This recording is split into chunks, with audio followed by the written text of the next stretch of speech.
Porque la historia se lee, se escucha, se vive. Radio Educación y el Instituto Nacional de Estudios Históricos de las Revoluciones de México presentan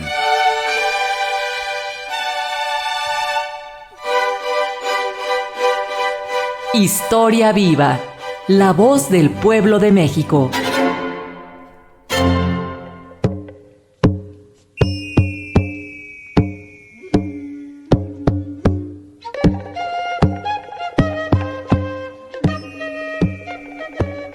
Les saludamos con el gusto de siempre aquí en Historia Viva, la voz del pueblo de México, un programa de Radio Educación y el Instituto Nacional de Estudios Históricos de las Revoluciones de México.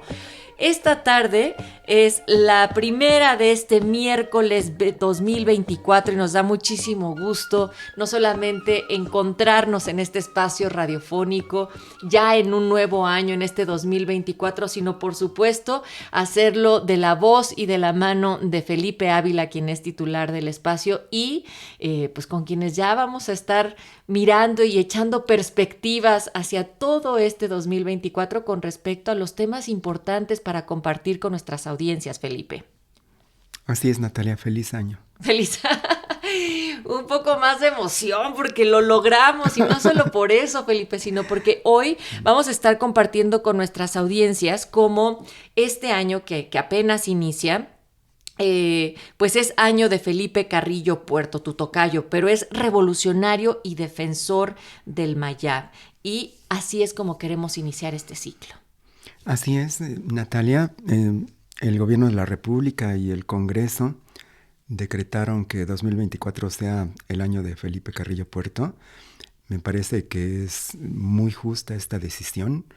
Es un personaje importantísimo, también poco conocido, y creo que este año vamos a tener oportunidad de abundar en el análisis de su obra, de su vida, de su legado, y creo que es más que merecido que comencemos este programa hablando de Felipe Carrillo Puerto. Ahí lo tienen y también esperamos que este inicio de año les encuentre con buena salud, en compañía de sus seres queridos y recordarles que aquí vamos a estar para poder seguir divulgando la historia, este patrimonio de todas y de todos en este programa cada semana. Les recordamos que en Historia Viva estamos transmitiendo a través de Facebook, Twitter y YouTube, tanto de Radio Educación como del INERM, y en las emisoras 1060 de AM, 96.5 FM de la Ciudad de México o alguna de las estaciones que comparten nuestra señal en la República Mexicana. Hoy queremos iniciar con un saludo a nuestros radioescuchas en el 107.9 de FM de nuestra señal Cuculcán en Mérida, Yucatán, la tierra natal de nuestro personaje Felipe Carrillo Puerto. Y es que precisamente hoy, 3 de enero, pero de hace 100 años, en 1924, fue asesinado el entonces gobernador de Yucatán por militares de las fuerzas de Adolfo de la Huerta, que lo detienen y lo someten a un juicio militar, Felipe, terminando así con su vida.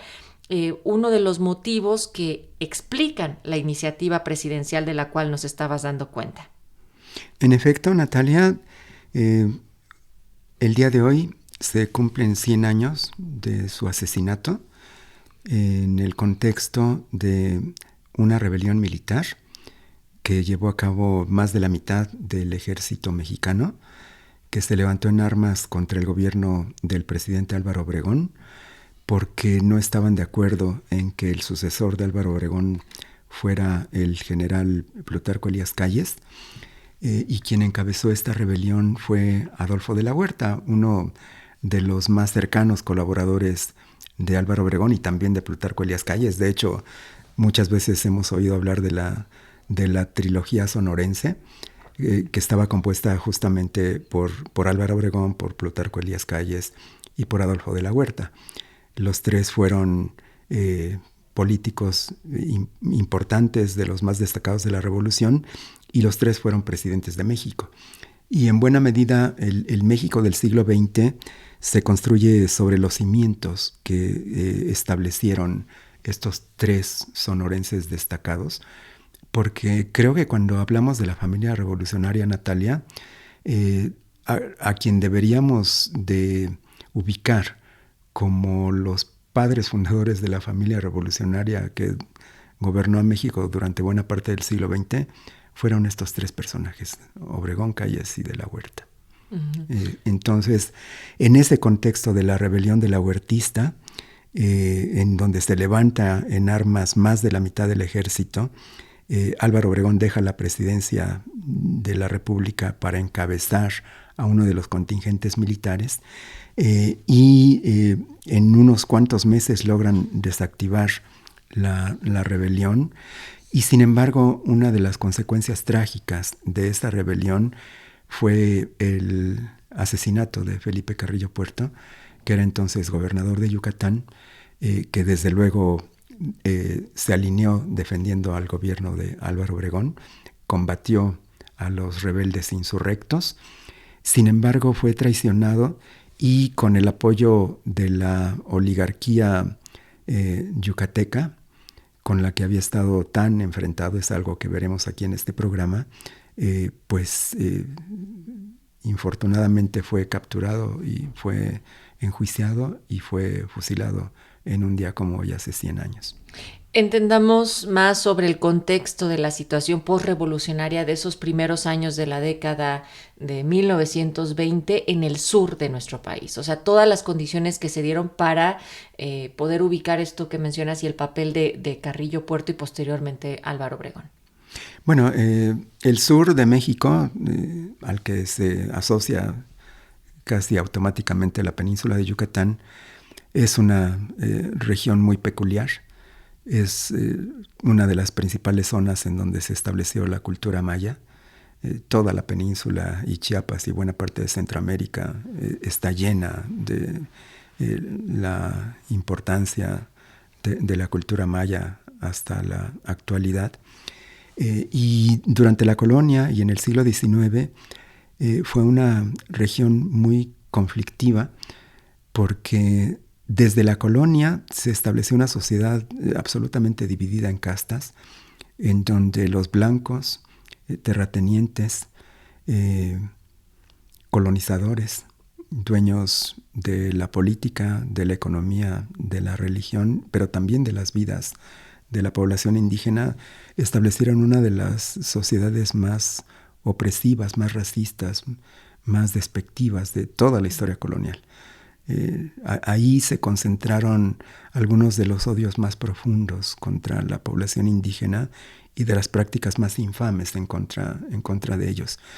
Por eso no es casual, Natalia, que a mediados del siglo XIX haya ocurrido un gran levantamiento indígena que fue catalogado como la Guerra de Castas, que duró 50 años, que fue sofocada hasta comenzar el siglo XX, en donde los últimos indígenas fueron masacrados. Y una de las medidas preventivas que tomó Porfirio Díaz para impedir una nueva rebelión como esta que había tenido lugar 50 años atrás fue fragmentar políticamente a la península y establecer el territorio de Quintana Roo.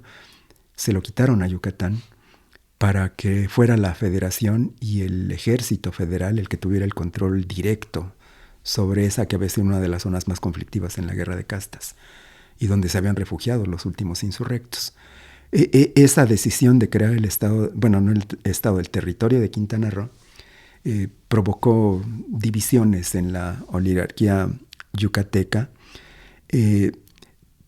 y que, sin embargo, hicieron que cerraran filas para que cuando estalló la revolución maderista, Yucatán pudiera permanecer relativamente al margen de la revolución, porque la oligarquía se atrincheró y con el control corporativo que tenían de las comunidades indígenas, en su mayoría mayas, lograron impedir el arribo de los grupos revolucionarios de otros lugares, y a los revolucionarios yucatecos o los eliminaron o hicieron que emigraran.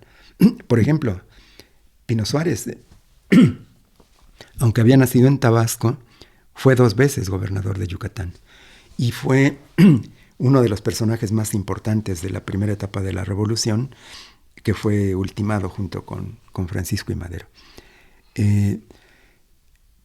Pero la oligarquía terrateniente, a quien después se calificó como la casta divina,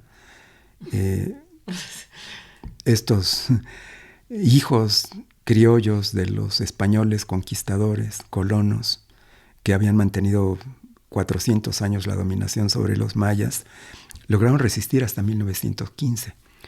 En 1915 llegó un ejército invasor constitucionalista encabezado por el general sinaloense Salvador Alvarado, que conquistó literalmente la península de Yucatán.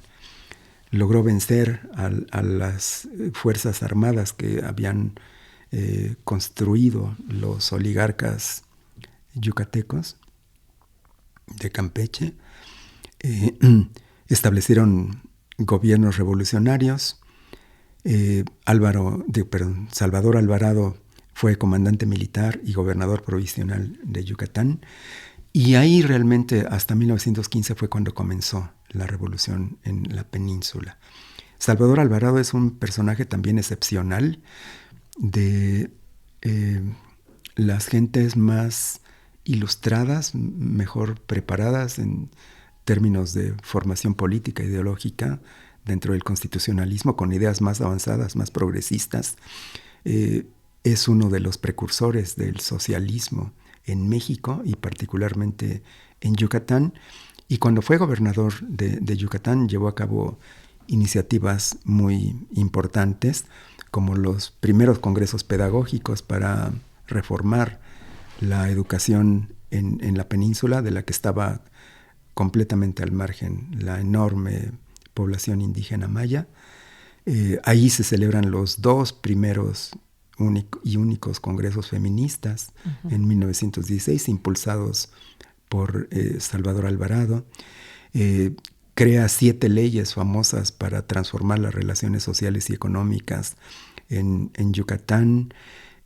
Ahí aparece la primera ley que le hace justicia a las trabajadoras domésticas, que las reconoce como trabajadoras con derecho a sindicalizarse, a tener salario mínimo, a estar organizadas defendiendo sus derechos.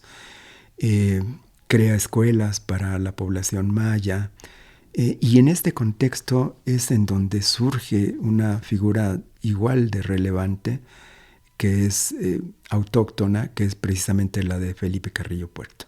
Y de este personaje queremos invitarles a escuchar y ver, si es que nos están acompañando también a través de nuestras distintas transmisiones en redes sociales, la cápsula que ha preparado nuestro equipo con respecto a la figura de Felipe Carrillo Puerto.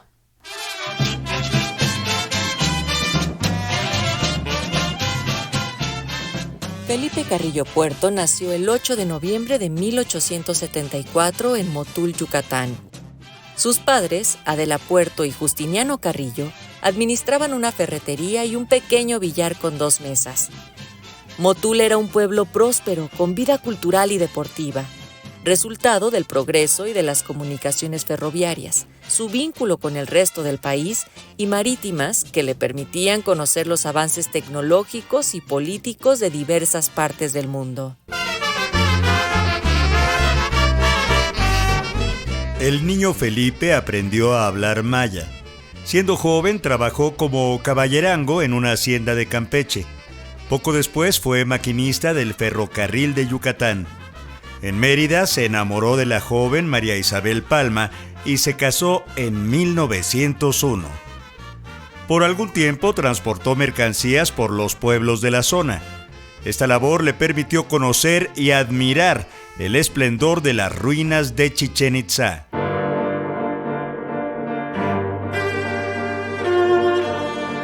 A inicios del siglo XX, a los 30 años, inició su carrera política al ocupar cargos públicos en Motul, desde donde confrontó al grupo político de Olegario Molina. En 1906, Carrillo Puerto se convirtió en periodista al fundar El Heraldo de Motul, donde arremetió contra los privilegios de la oligarquía local, razón por la cual fue acusado de injurias y pasó 3 meses en prisión. Ahí profundizó en sus lecturas sociales, Leyó libros anarquistas y conoció los artículos de los hermanos Flores Magón.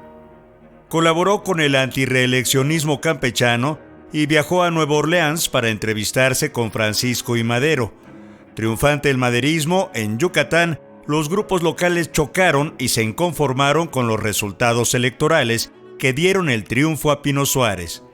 En un duelo originado por sus militancias, Carrillo Puerto mató a Néstor Arjonilla, motivo por el que pasó 18 meses en la penitenciaría Juárez, de agosto de 1911 a marzo de 1913. Al salir de prisión se dirigió a Morelos, donde se integró al Ejército Libertador del Sur y trabajó con los agrimensores de la Comisión Agraria de Morelos, en el distrito de Cuautla. Al llegar el movimiento constitucionalista a Yucatán, Carrillo Puerto emprendió el retorno y se le presentó al general Salvador Alvarado, quien al conocer su pasado zapatista, lo integró a la Comisión Agraria del Estado. Carrillo Puerto, con el apoyo gubernamental, convocó a congresos obreros socialistas, promovió la inclusión de la mujer en la política, además de otros de interés social. En 1917, el Partido Socialista del Sureste ganó las elecciones de gobernador, con la candidatura de Carlos Castro Morales, quien se mostró leal a Salvador Alvarado y contaba con el apoyo del carrancismo y de los oligarcas locales. Castro Morales se mantuvo leal a Carranza en las elecciones de 1920, mientras que Carrillo Puerto apoyó a los aguaprietistas y a Obregón.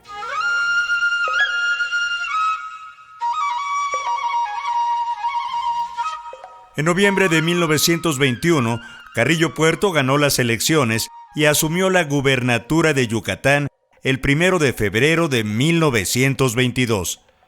Sus acciones de gobierno fueron inmediatas: reparto agrario, construcción de vías de comunicación con las ruinas arqueológicas de Chichén Itzá. Estableció el salario mínimo, impulsó la educación, fomentó el orgullo regional con el uso de la lengua maya, editó textos en maya, fundó la Universidad Nacional del Sureste de México y promovió el control natal entre los indígenas mayas.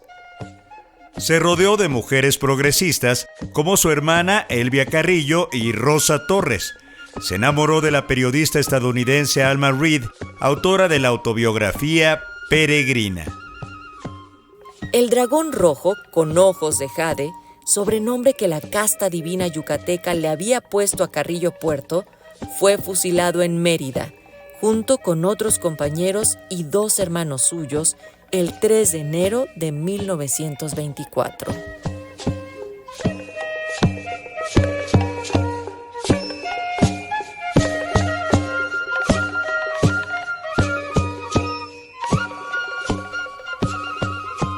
Continuamos en Historia Viva, la voz del pueblo de México, un espacio para la divulgación de la historia y el intercambio de ideas. En este 2024, esta es nuestra primera transmisión. Este miércoles les estamos acompañando con la presencia del historiador Felipe Ávila, quien nos está conduciendo por la narrativa histórica de la vida y el legado de Felipe Carrillo Puerto. Felipe, dices desde un principio de este espacio, es otro de los personajes poco conocidos. ¿Qué decir y qué apuntar antes de adentrarnos en sus relaciones políticas y cómo va tejiendo también sus conexiones por allá de 1913 con Emiliano Zapata? ¿Cómo se configura el personaje? ¿Qué hace que sea extraordinario pero poco conocido? Bueno, Felipe Carrillo Puerto es miembro de una numerosísima familia de clase baja, rural, en Motul, en Yucatán. Pudo estudiar la primaria, hasta ahí llegó, y sin embargo tenía grandes aptitudes intelectuales. Obtuvo los máximos honores académicos durante la primaria. Era un niño muy inquieto, un niño con enormes cualidades naturales, cognitivas y prácticas. Aprendió maya muy niño, estuvo en contacto directo con la población infantil y juvenil de esa zona donde era mayoritaria absolutamente la familia Maya, se dedicó a muchísimas actividades. En todas resultó que era particularmente bueno, porque siguiendo a una niña que trabajaba en un circo que pasó por su pueblo, se enamoró de ella siendo los dos niños, y se metió al circo y siguió al circo y se volvió actor de circo como contorsionista. ¿De qué edad estamos hablando más o menos? 11, 12 años. Se fue del pueblo siguiendo al circo en su caravana. Cuando el papá se enteró, mandó a su mamá y a uno de sus hermanos mayores para que fueran por él. Lo obligaron a regresar a su casa. Se dedicó a faenas agrícolas. Tiempo después se puso a estudiar flauta y resultó ser brillante músico. Lo incorporaron a una orquesta infantil. En esa orquesta se enamoró de otra muchacha que lo deslumbró, y él también, pero era una niña muy rica, de una familia potentada. Cuando la familia lo supo, sacaron a la niña de ahí y la enviaron a estudiar a Mérida. Entonces tenía 2 amores infantiles frustrados. Se dedicó a la arriería, se dedicó a la agricultura, se dedicó al comercio. Entró también muy joven a la política como regidor, como síndico de su pueblo. Su papá era jefe político de Motul. Era una figura muy dominante con la que Felipe tuvo muchos conflictos por su dureza, por su imposición de que quería moldearlo como creía que era lo mejor para él. Tuvo manifestaciones de rebeldía contra la figura paterna muy temprano, pero además porque era parte de la oligarquía política y militar porfirista. Y Felipe Carrillo Puerto, en todas estas andanzas, pues se daba cuenta de cómo vivían los mayas, cómo vivían los campesinos, cómo vivían las mujeres, cómo vivían los sectores pobres, y muy pronto comenzó a identificarse con ellos. Incursionó en el periodismo también de manera muy precoz, y en el periodismo se fue forjando una conciencia política crítica y de solidaridad con los desposeídos. Leía mucho. Como era muy inquieto y andaba por muchos lugares, se fue haciendo de lecturas que fueron decisivas en su vida, y varias de las lecturas que más le influyeron eran de los escritores franceses comprometidos con la cuestión social, pero también muy joven comenzó a hacer lecturas de clásicos marxistas. Leyó a Kautsky, leyó algunos extractos del Capital de Carlos Marx, y ahí se convenció de que tenía que comprometerse por un cambio social. Ahora, en la biografía de Carrillo Puerto se desprende su vinculación con las fuerzas surianas, con Emiliano Zapata en 1913, después de que había estado preso durante 2 años y haber conocido a Antonio Díaz Soto y Gama. ¿Cómo es que se forma el vínculo con el caudillo del sur en su combate contra la dictadura huertista? Y también preguntarte si crees que esta cercanía de ideales fue decisiva en su trayectoria posteriormente como defensor de la lucha agraria de los campesinos y los pueblos originarios en Yucatán. Sin duda fue decisiva, Natalia, y yo creo que llegó de una manera natural al zapatismo, porque él muy joven se vinculó a la oposición al sistema porfirista. Fue periodista de oposición, organizador de las primeras asociaciones laborales y campesinas de resistencia. como sabía maya, una cosa que le gustaba mucho era hablar en maya, y les leía y les explicaba la Constitución en maya. Entonces, la población indígena se sentía muy identificada con él, porque además era el único al que le entendían. Pues todos los demás hablaban en castilla y no sabían ni qué les estaban diciendo. Y él les explicaba, les hablaba, se dirigía a ellos en maya. Siempre fue una de las cosas que lo definió, que lo caracterizó. El sentirse parte de, vocero, de identificado con... participó en el maderismo en su primera etapa, sin embargo, dentro de un grupo que no era el de Pino Suárez. Pino Suárez pues era uno de los más cercanos colaboradores de Madero y fue gobernador de Yucatán 2 veces. Sin embargo, Carrillo Puerto, por antecedentes familiares y de amistad, estaba dentro de un grupo que no era el de Pino Suárez, que era también opositor al porfiriato, pero que no era pinista, como les decían a los seguidores de Pino Suárez. Entonces no estaba completamente identificado con el maderismo, pero cuando estalló la insurrección decidió irse a Estados Unidos por barco, y allá se reunió con familiares de Madero que estaban en Estados Unidos organizando la rebelión. Entonces regresó a Yucatán a secundar la insurrección. Participó dentro de esa etapa armada y, sin embargo, ya una vez que había ganado Madero la presidencia, tuvo un altercado por diferencias políticas con un maderista de Yucatán, y en una pelea en defensa propia mató al que lo quería matar. Incluso el que disparó primero fue el otro, pero no le atinó y Felipe sí, y lo mató.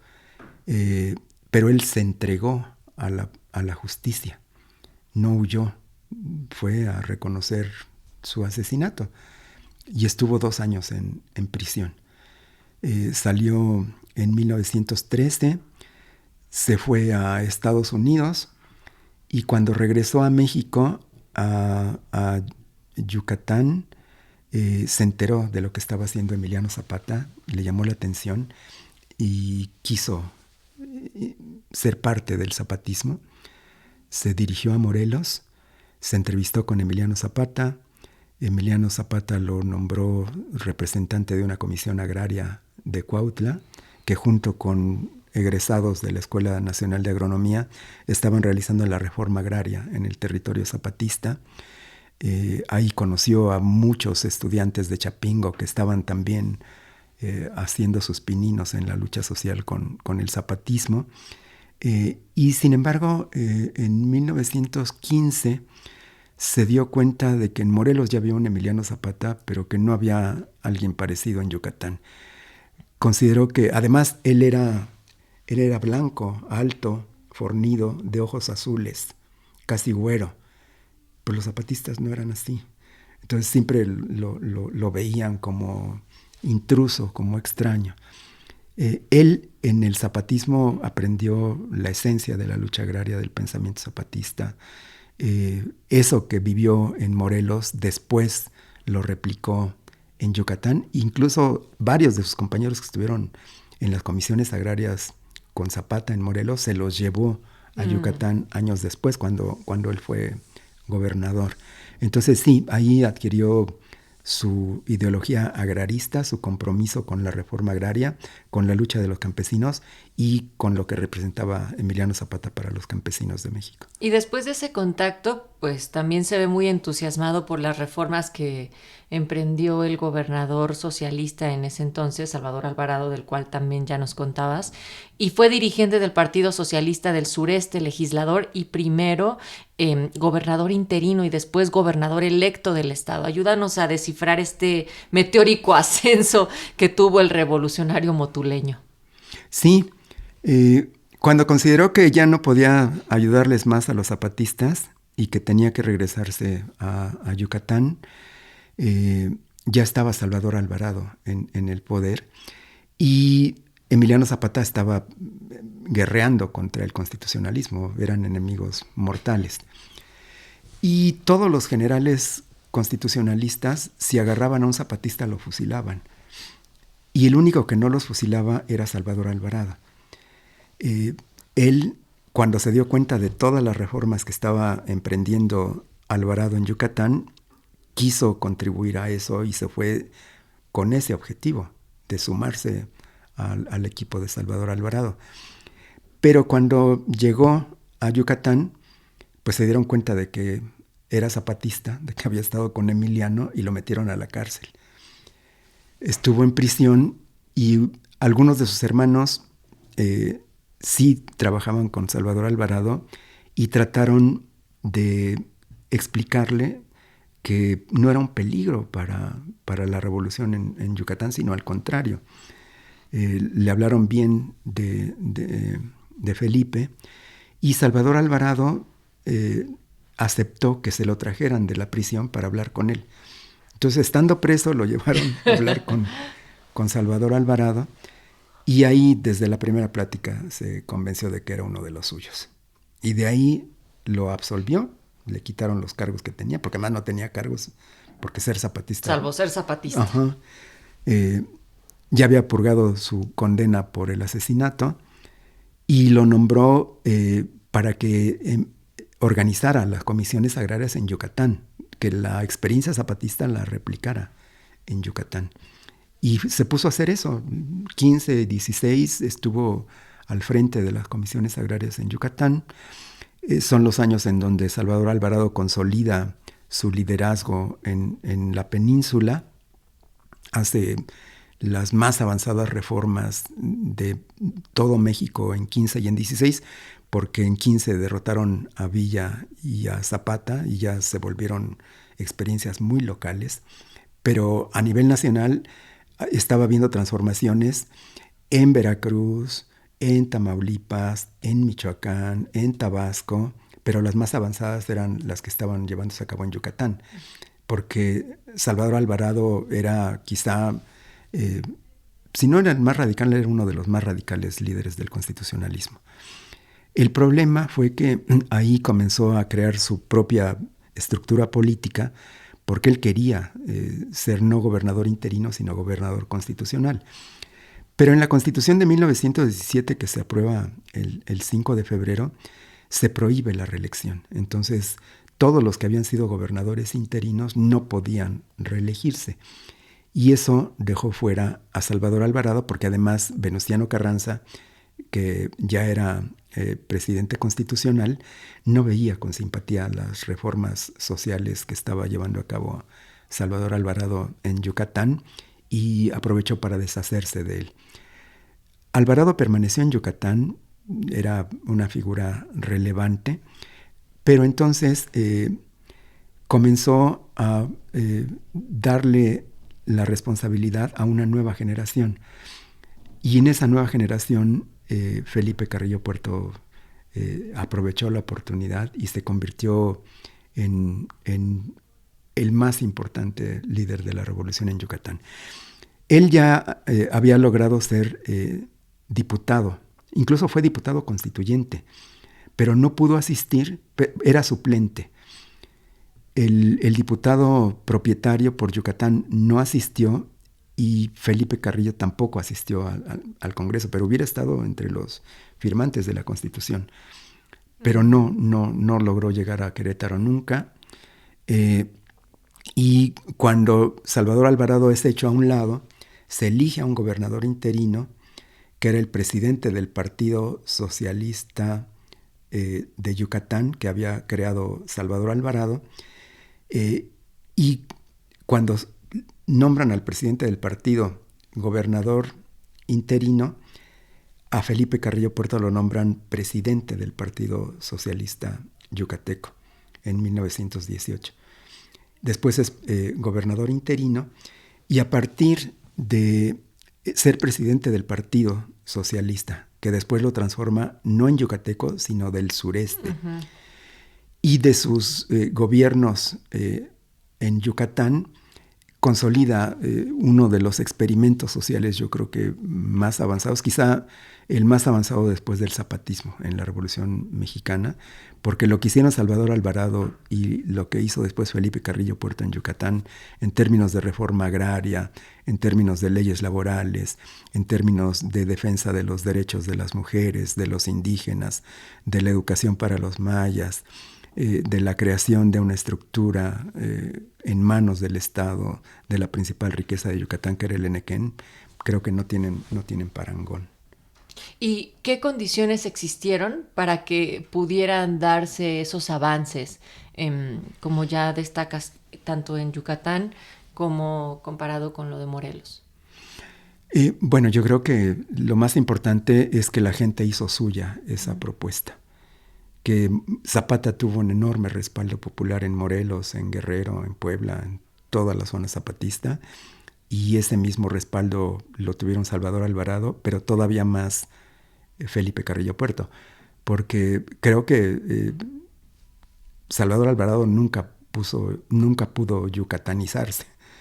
Siempre era el hombre alto, blanco, que viene del norte, el conquistador, literalmente, porque había conquistado la península. Y Felipe sí era de ahí. Y les hablaba en maya. Y les hablaba en maya. ¿No? Y él tomó posesión, su discurso hablando en maya. Esto te quería preguntar a continuación. ¿Cómo resumir el ejercicio de gobierno de Felipe Carrillo Puerto? Yo creo que el gobierno de Felipe fue la culminación de una lucha que venía de mucho tiempo atrás, en donde los campesinos recuperaron su tierra, en donde los mayas recuperaron su dignidad, en donde las mujeres se convirtieron en la avanzada del feminismo y de los derechos de la mujer a nivel nacional. Con Felipe Carrillo Puerto se modificó la legislación para permitir que las mujeres pudieran votar y ser electas. Ese fue un ejercicio importantísimo que se da en Yucatán, no así a nivel federal, pero que pusieron el ejemplo. En el constituyente de Querétaro, Hermila Galindo y las mujeres yucatecas solicitaron el voto para la mujer y los diputados decidieron no darlo, no reconocerlo.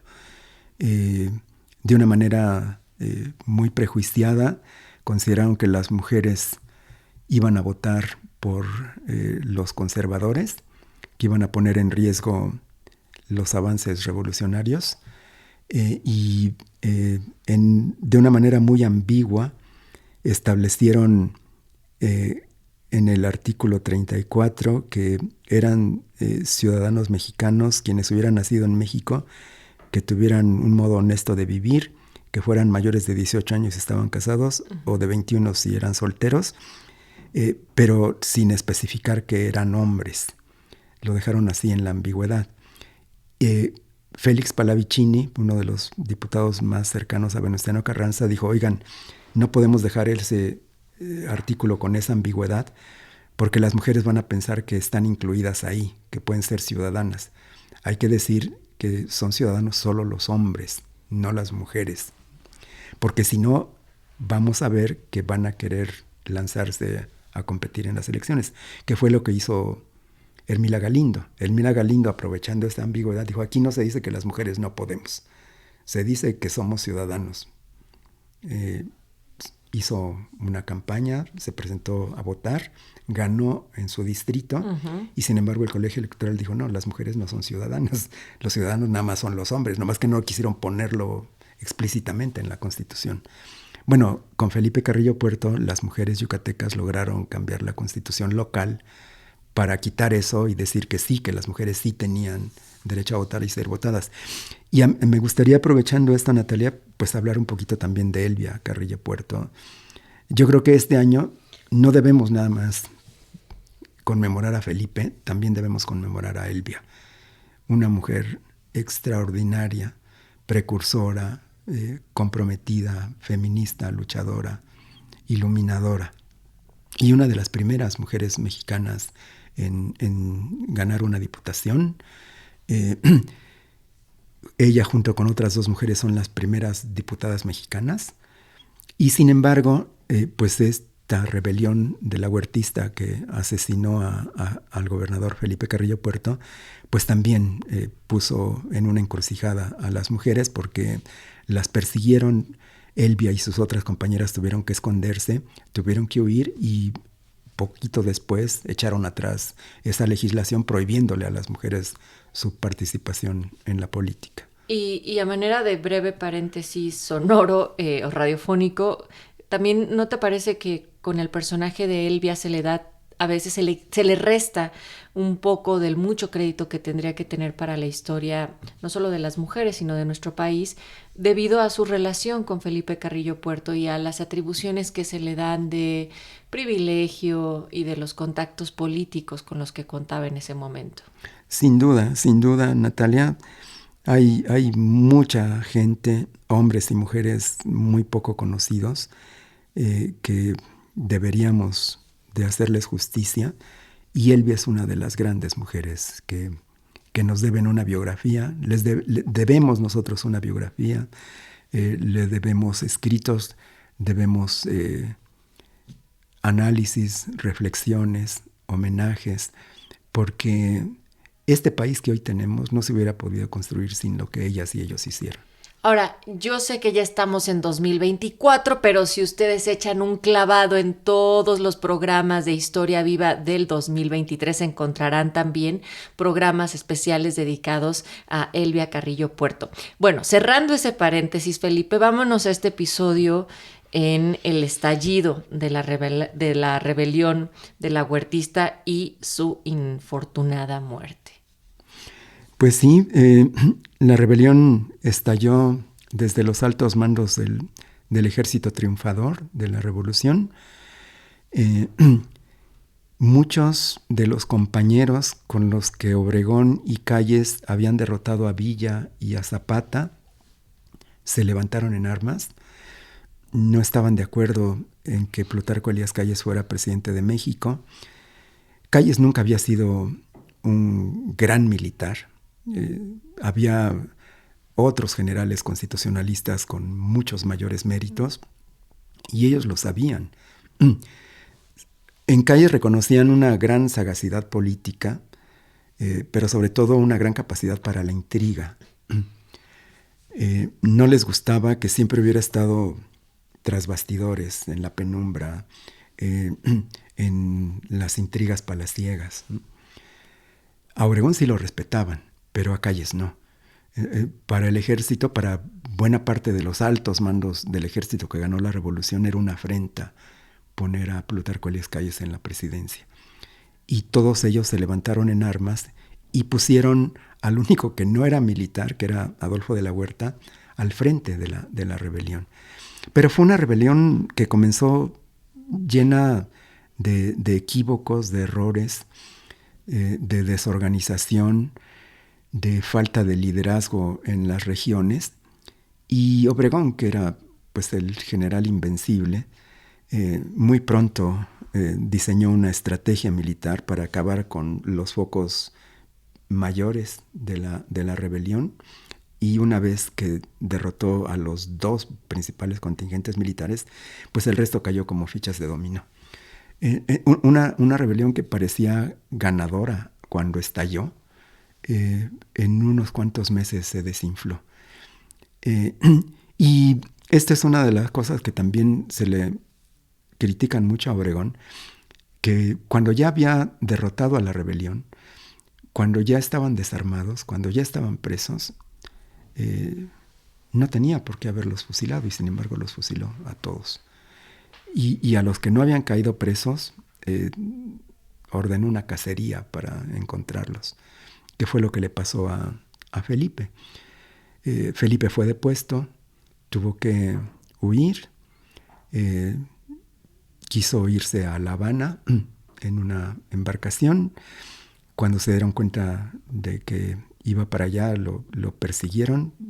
Por una tormenta lograron llegar hasta él, lo regresaron a tierra, lo sometieron a juicio militar, y pues ese juicio no tenía otra condena más que la pena capital, y fue fusilado el 3 de enero de 1924, hace 100 años.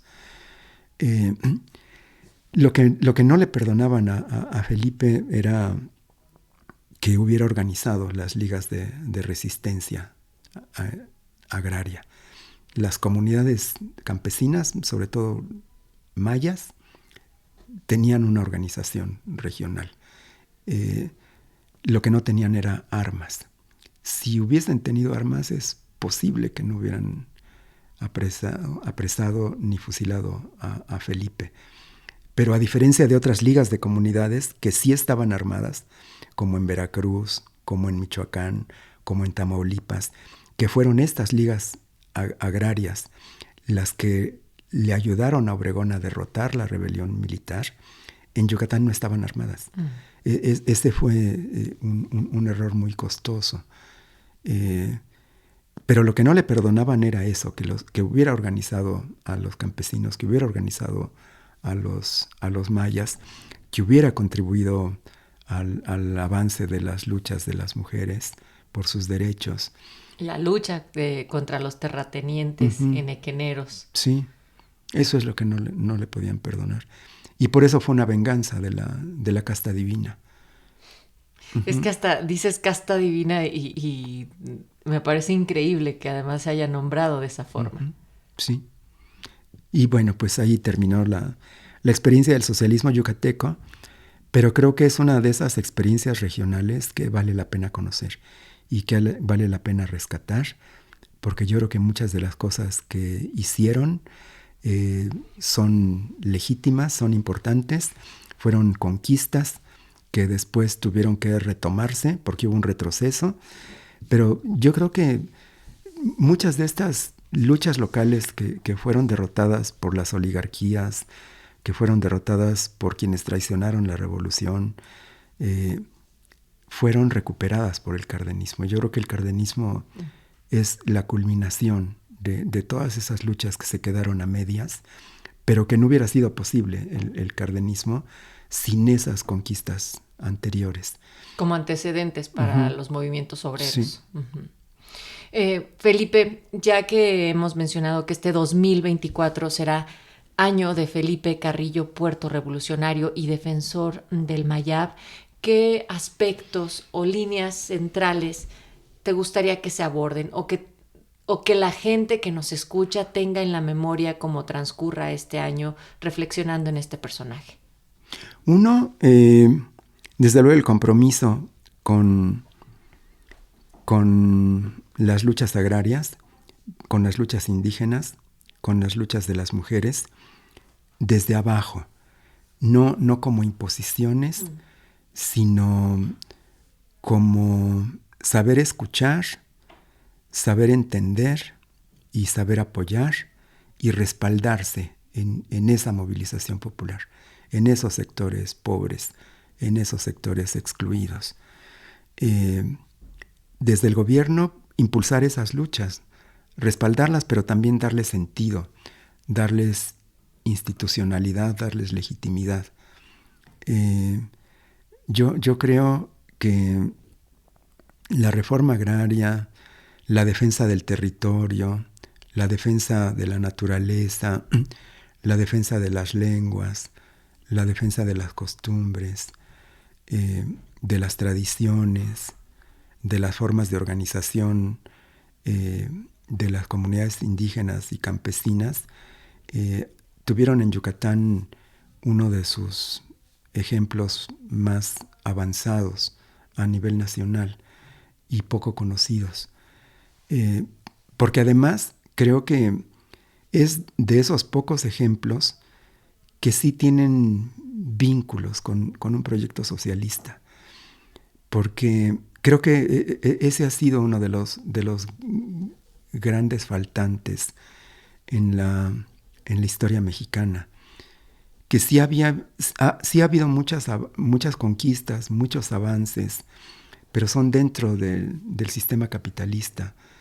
Es vivir un poco mejor, atenuar un poco el yugo de la opresión, pero no hemos trastocado completamente las relaciones sociales, ni las relaciones de propiedad, ni la forma de Estado, ni la forma de ejercer la dominación, porque realmente, y sobre todo en el 19 y a comienzos del 20, el socialismo mexicano es muy débil, muy precario. De hecho, hay pocos líderes mexicanos revolucionarios que se asuman como socialistas. Y sin embargo, Salvador Alvarado se asumía como socialista, Felipe Carrillo Puerto se asumía como socialista, Adalberto Tejeda, Emilio Portes Gil, Francisco J. Mújica, pero son pocos, son una minoría, como que seguía siendo un tabú reivindicar un proyecto socialista que sí implica una transformación radical de la sociedad, de la propiedad, de la dominación y del Estado. Y es de esos pocos ejemplos, pero que no son de un socialismo doctrinario, que son ejemplos de un socialismo que sí se llevó a cabo, que sí se aplicó. No fueron proclamas, no fueron proyectos en la cabeza de alguien, de algún iluminado. Fueron programas de gobierno, fueron políticas públicas, fueron obras, fueron acciones, ¿no? Y querían hacer una sociedad socialista. Eso se fue diluyendo, se fue perdiendo. Pues Felipe, esta es la primera invitación del año que hacemos para reflexionar en torno a la importante figura de Felipe Carrillo Puerto, y yo te agradezco que nos hayas compartido esta parte de la historia con tu narrativa y sobre todo que arranquemos este 2024 juntos. Claro que sí. Por supuesto que a nombre de todo el equipo de Radio Educación, así también como del Instituto Nacional de Estudios Históricos de las Revoluciones de México, equipo conjunto que hace este programa cada miércoles, les deseamos un excelente 2024 y ya lo saben, aquí estaremos con ustedes todos los miércoles en punto de las 13:05.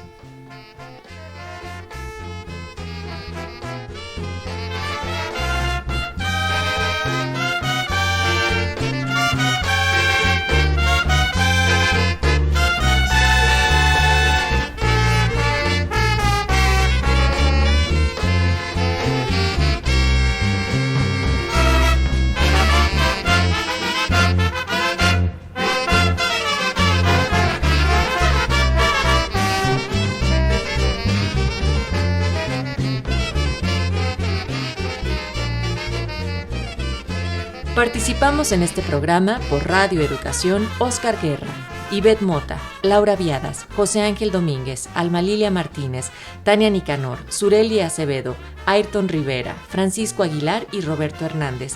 Por parte del INERM, Daniel Librado Luna y Salvador Castro. En la conducción siempre es un placer acompañarles. Soy Natalia Luna y esta es una producción de Mario Ledesma. Porque la historia se lee, se escucha, se vive. Radio Educación y el Instituto Nacional de Estudios Históricos de las Revoluciones de México presentaron